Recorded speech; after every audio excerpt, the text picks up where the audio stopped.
You're kidding me. You don't vote? You've never voted. What? Okay. I know what you're thinking. Millions of people vote, so why do you need to vote? Well, if you want the best things for you, your friends, your family, and the environment, you need to vote. Okay? When you vote, you vote on not just who the president is, but all kinds of issues, such as bills, laws, senators, and all county and state affairs also.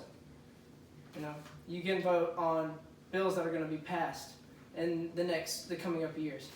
Or you can vote on like the local speed limit law and phone law. Alright? It's more than just who's the president is, alright? Voting is your voice. You know, everyone has a voice, and everyone's voice deserves to be heard. Not everybody in the world has an opportunity to vote. We, as United States citizens, are granted the privilege to vote on U.S. matters and laws and bills. There are other people depending on you when you vote, such as people who are too young to vote, you know, like your children, or other people who just can't vote. You know, the election can come down to just one vote.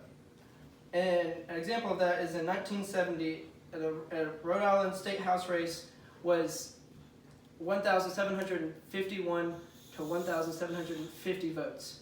That's how close it was. Another example is the same thing in Utah. The vote came down to 1,963 to 1,962. So your vote matters. It can come down to just one vote, right? Also, another reason is taxation without representation. This was an issue in the Revolutionary War, and it's still an issue today. Now, you want to know where your money is going, just like everyone else. So when you vote, you get to decide who you're voting for and where that money that you make every year is going to go. Is it going to go to your county and improve maybe your roads or your school system? Or is it going to go to, for example, the prison, like, and our inmates that we pay for? You know, you get to decide when you vote where that money goes, right? Voting is an opportunity. Like I said earlier, not everybody has the right to vote. And so when you vote, you get to see changes in your community and society, such as you get to vote on things like parks. For example, if your county is thinking of putting a park in instead of a mall, you get to vote on, would you rather have a mall in your county or a new park?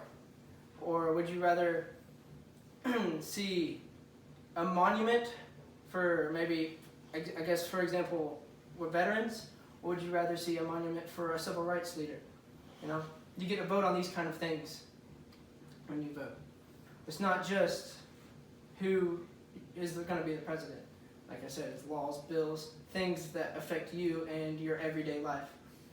And you have to vote for the people who can't. You have to be their voice. Because they have a voice, but they can't use it yet. You know, like, every high school teenager has an opinion on everything, right?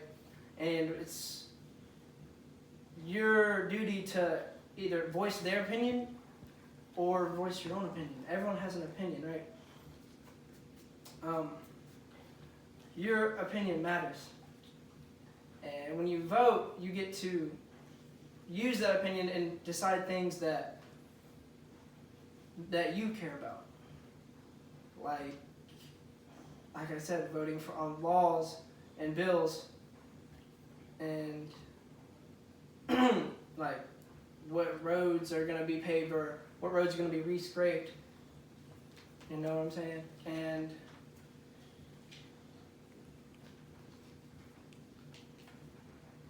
sorry, I had to clear my throat. Like I said earlier, your vote matters. It can come down to one vote. One vote matters. Every vote matters. Just because millions of people vote all over the country doesn't mean that your vote doesn't matter. And you get to vote on all kinds of things. When you vote, your voice is heard. Your voice is voiced in another sense. So yeah, I hope I've persuaded you to vote and go out to your next local election and voice your opinion on things that matter to you and to your children. And yeah, thanks.